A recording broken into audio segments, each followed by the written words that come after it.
So, as you all know, I was just in Israel for a prolonged period of time. I went to Israel to spend some time with my family and to run the show there, interview people like former Prime Minister, maybe future Prime Minister Bibi Netanyahu, to see the Holy Land. During our time there was the shadow of violence and discrimination and actual terrorism. I mean, there were rocket attacks while we were there. In this video, I'm going to tell you about my firsthand account of what happened over in Israel and give you some perspective on what the media refuses to tell you. This video is sponsored by our friends at ExpressVPN.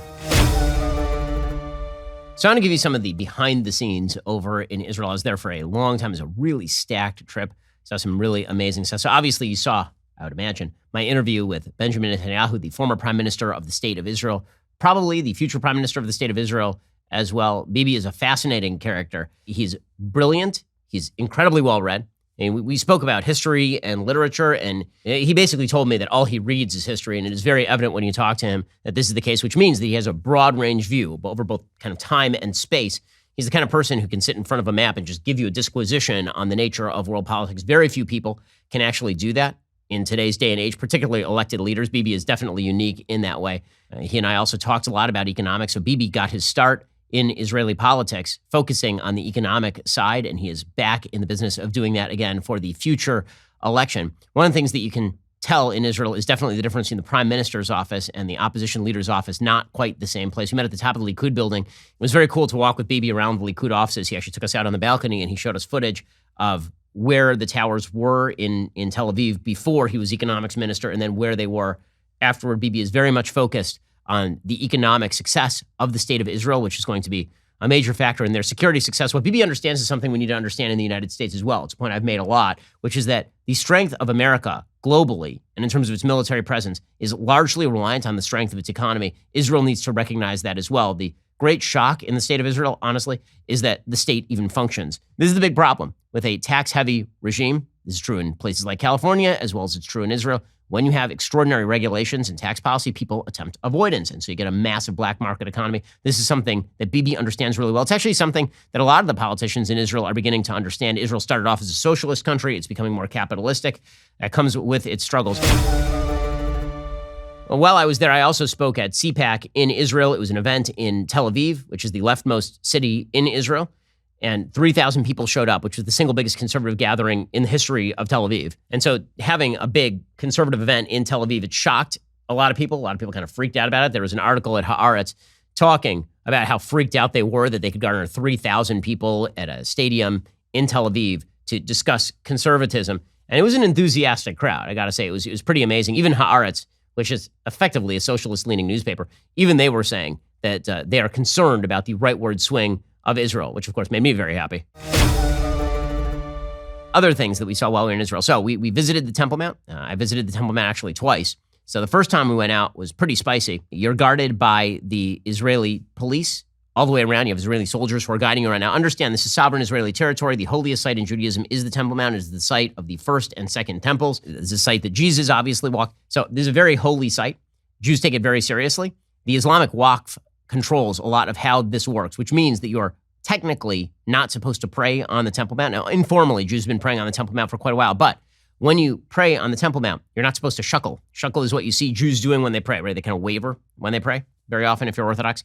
And you're not supposed to do that because it's not supposed to be visible to the Islamic Waqf. You're also not allowed to carry up books of prayers. You're not allowed to carry up a Tehillim, a Psalms. You're not allowed to carry up a Bible, which is patently crazy. One of the worst mistakes in Israeli history is in 1967, the giving over of control of the Temple Mount to the Islamic Waqf. It was a great betrayal that the Israeli government participated in. It still leads to a sort of apartheid-like approach to the Temple Mount where Muslims are allowed to do whatever they want up there, including playing soccer. We actually watched small children playing soccer on the holiest site in Judaism, flying kites. There's massive destruction on the Temple Mount of actual antiquities and artifacts. You can still see actual rocks, pieces of marble from the Second Temple that are treated like garbage up there. We were able to quietly pray up there. There are people who are up there every day attempting to fight for the civil right to pray on the holiest site in Judaism. However, you have the members of the Islamic Waqf, which is controlled by Jordan, who are there monitoring you the entire time. And depending on how aggressive they decide to get, things can get pretty extreme. Jews are only supposed to be up there until about 2:45 p.m. So we were walking around the outskirts of the Temple Mount. By the time we got to sort of the exit point, we were being monitored by a bunch of members of the Muslim community who were very tolerant of our presence, by which I mean staring daggers, shouting Allahu Akbar at us. The main thing that you miss, unless you're there, is the amount of absolute sheer hatred of the Jews by a lot of the Arab population, as well as particularly the Palestinian leadership. It's just an amazing thing to actually experience it. We were there apparently 5 minutes late, and so people were looking at their watch. Wow. I mean, if the Jews are allowed up there for 5 minutes extra, then all hell breaks loose. One woman decided that she was going to get very upset, and she started shouting Allahu Akbar at us. And then she got very upset at one of the police officers who happened to be an Israeli Arab, right, not a Jew. And she charged the Israeli Arab, tried to attack us by going through the Israeli Arab police officer who stopped her and arrested her. So that is how things go up on the Temple Mount. We visited again on Tisha B'Av, which was the date commemorating the destruction of both the first and the second temples, coincidentally. That time, things were a lot quieter. And the reason things were a lot quieter is there was significant police presence up on the Temple Mount that day, because by that time, if you've been following the news, we happened to be in Israel during the last round of violence with Islamic Jihad. We'll get to more on my visit to Israel in just 1 second. First, does it make sense that the same company that controls half of online retail also passively eavesdrops on your private conversations at home? What about the idea that a single company controls 90% of all internet searches, runs your email service, and gets to track all the things you do on your smartphone? Big tech is more powerful than most countries are at this point. They profit by exploiting your personal data. It's time to put a layer of protection between your online activity and these tech juggernauts. That's why I use ExpressVPN. Think about how much of your life is on the internet. Sadly, every site you visit, video you watch, message you send gets tracked and data mined. But when you run ExpressVPN on your device, the software hides your IP address, something big tech can use to personally identify you. So ExpressVPN makes your activity harder to trace and sell to advertisers. ExpressVPN also encrypts 100% of your internet data to keep you safe from hackers and eavesdroppers on your network. What I like most about ExpressVPN, it's super easy to use. You download the app on your phone or computer, you tap one button, and you are protected. So for example, I open up my phone. I go to my magical ExpressVPN app. I open it up. It says, I am not connected. However, I hit the button, and now I am connected, which means that my internet activity is protected. ExpressVPN does all of this without slowing your connection, which is why it's rated the #1 VPN service by TechRadar, The Verge, and countless others. So stop handing over your personal data to the big tech monopoly that mines your activity and sells your information. Protect yourself with the VPN I trust to keep me safe online. Visit expressvpn.com/BenYT. Get 3 extra months for free. For those who missed it, Islamic Jihad is a major terrorist group. It's located in both Judea and Samaria, which is known by the media as the West Bank, because it's on the west bank of the Jordan River, as well as in the Gaza Strip. Israel, under the current prime ministership of Yair Lapid, decided to arrest one of the heads of Islamic Jihad and killed another head of Islamic Jihad's military wing. Islamic Jihad decided that they would then randomly fire rockets at Israeli civilians, because this is what terrorist groups do. You arrest them, or you kill heads of terrorist groups, and you're very particular and meticulous in how you approach this. And terrorist groups fire rockets into the center of the state of Israel. They aim them at Tel Aviv. They aim them at Ashkelon and Ashdod, which are sort of in the south of Israel. It didn't really impact us very much in Jerusalem, but obviously it impacted a lot of the south, and we were there during these rocket attacks by Islamic Jihad. The conflict ended pretty quickly, and then it morphed into a series of terrorist attacks. There have been a series of attempted and one successful terrorist attack in Israel since the end of that round of violence with Islamic Jihad. The conflict in Israel truly is between people who are perfectly willing to have Israeli Arabs as their fellow citizens. If you walk around Israel, you can see this in every major city. There are Arabs who are working in every single city, in every single profession. There are Arabs who sat in the just dissolved government of the state of Israel. This is something my producer said, is that when you read about Israel from abroad, what you tend to think is, well, it's just a conflict. It's like any other world conflict, and that means that there's 2 sides to every conflict, and probably Israel's doing a bunch of stuff wrong, and the people who hate Israel are doing some stuff wrong, but, moral equivalence. And then you go to Israel, and you see that is not the case. It's vicarious for me, but I feel frustration. Yeah. I say that that's my producers who are pointing that out. You could speak to them. You could find that out. I say that because obviously I'm a person who is Jewish, and so I have a vested interest in talking about this conflict in a certain way that they may not. But these are Christian producers, and that was their impression as well.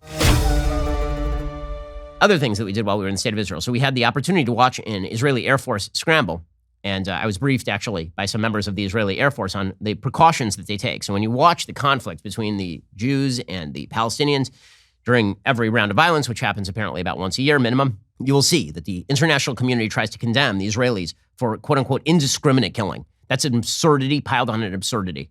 It's absurd, number one, because the Palestinians literally fire rockets into civilian areas with the attempt to murder civilians and then celebrate when civilians are killed. Meanwhile, Israel takes extraordinary precautions in order not to kill civilians. So, for example, Israel does something I've heard of no other power doing. They drop knock bombs on buildings. What is that? That is a very, very small bomb that will basically shake the building but not kill anybody. It's meant to kind of land on the roof and blow up, let people know there's another strike that's going to happen in like a minute and a half. That follows usually after they drop leaflets on the area telling people to leave, and they broadcast on the radio telling people also to leave. If Israel sees civilians in the area of a terror target, very, very often, Israel will call off the attack. I've seen it happen like on tape. You can see it. Meanwhile, they have tape of Hamas fighters, terrorists, who literally go up on the roofs of buildings knowing they're in the middle of a war zone, and they will bring babies up there. They'll bring babies up there specifically in order to deter the Israelis from blowing up the building. During the last conflict, some of the worst civilian casualties in the Palestinian areas like Gaza came at the hands of Islamic Jihad.